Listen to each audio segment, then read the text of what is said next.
Surfer's waking up from his afternoon nap and he notices he's being recorded. So he gets up to do something productive. First he says hello with his big fluffy paws, then peeks out the window. Is everything safe out there? Before he can go out there, he has to circle around and do a big stretch. Then his reflection in the window stares at me and tells me to open the door. Surfer doesn't say much with his mouth, but he says so much. Here we can tell that the temperature in the sun is a little hot, so he's staying behind the shade line. Except his celery box is not behind the shade line, but it's so alluring that he has to go in. As soon as Surfer gets in there, he notices that his frog isn't where it's supposed to be. It's supposed to be safe inside the celery box. Surfer pauses for a second to get composed about it and then brings his frog in. He had to completely dominate the frog first, so it knows that he's the boss and it shouldn't be escaping the celery box. Surfer said so much to that frog without saying anything at all. Then he notices that we're over here watching him and he wants to come hang out. First, Surfer stands parallel to me because he wants to get the same view. It's his FOMO. He needs to know what he's missing. Then he sniffs me and asks for some head nuzzles. Surfer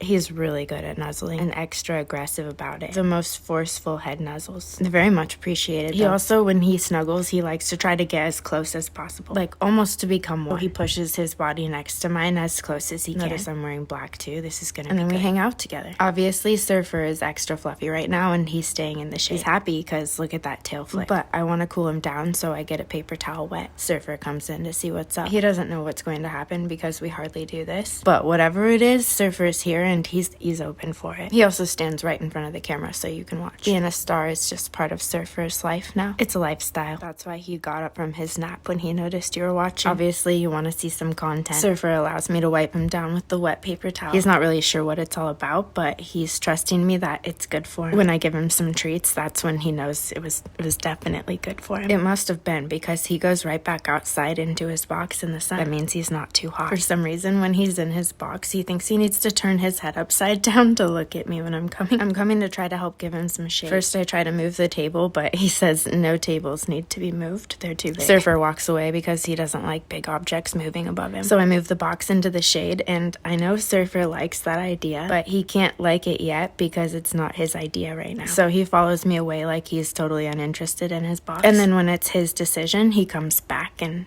sits in it in the shade. It doesn't get much better than